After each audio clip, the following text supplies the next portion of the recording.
السلام علیکم ورحمۃ اللہ وبرکاتہ۔ امام ابو یوسف رحمۃ اللہ علیہ کا اپنے بارے میں ایک دلچسپ واقعہ سناتے ہیں۔ حضرت امام ابو یوسف رحمۃ اللہ علیہ کے والد ابراہیم امام ابو یوسف رحمۃ اللہ علیہ کے بچپن ہی میں انتقال کر گئے تھے۔ ان کی والدہ نے فکر معاش کی وجہ سے انہیں ایک دھوبی کے حوالے کر دیا، لیکن انہیں پڑھنے کا شوق تھا۔ یہ جا کر امام ابو حنیفہ رحمۃ اللہ علیہ کے درس میں بیٹھنے لگے۔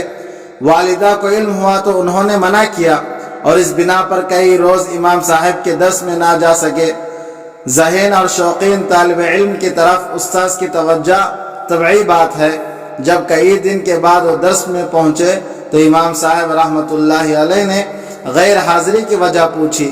انہوں نے سارا ماجرا بیان کر دیا۔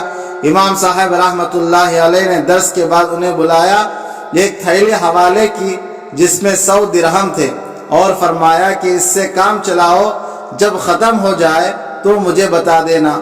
امام ابو یوسف رحمۃ اللہ علیہ خود فرماتے ہیں کہ اس کے بعد کبھی بھی امام صاحب کے بتانے کی نوبت نہیں آئی کہ تھیلی ختم ہو چکی ہے، وہ خود ہی دیا کرتے تھے۔ ان کی والدہ یہ سمجھتی تھی کہ یہ سلسلہ آخر کب تک چل سکتا ہے، کوئی مستقل ذریعہ معاش ہونا چاہیے۔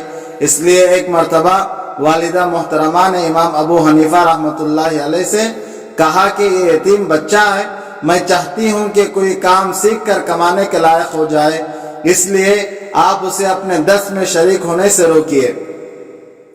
حضرت امام ابو حنیفہ رحمۃ اللہ علیہ نے جواب دیا کہ یہ تو پستے کی گھی میں فالودہ کھانا سیکھ رہا ہے۔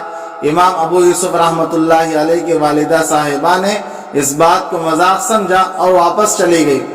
پھر ایک وقت آیا، امام ابو یوسف رحمۃ اللہ علیہ خود فرماتے ہیں کہ اللہ تعالیٰ نے مجھے اسی علم کی برکت کی بدولت و قدر و منزلت عطا فرمائی کہ مجھے قاضی شریعت بنایا، اور اس دوران بکثرت خلیفہ وقت ہارون رشید کے دسترخوان پر کھانا کھانے کا اتفاق ہوتا تھا۔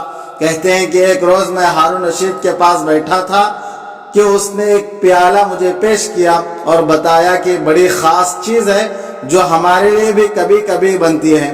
میں نے پوچھا امیر المؤمنین یہ کیا ہے؟ کہنے لگے یہ پستے کی گھی میں بنا فالودہ ہے۔ یہ سن کر مجھے حیرت کی وجہ سے ہنسی آئی۔ ہارون رشید نے ہنسنے کی وجہ پوچھی تو میں نے پھر انہیں سارا واقعہ سنایا۔ وہ بھی حیرت زدہ رہ گیا اور کہنے لگا کہ اللہ تعالیٰ امام ابو حنیفہ رحمۃ اللہ علیہ پر رحم فرمائے۔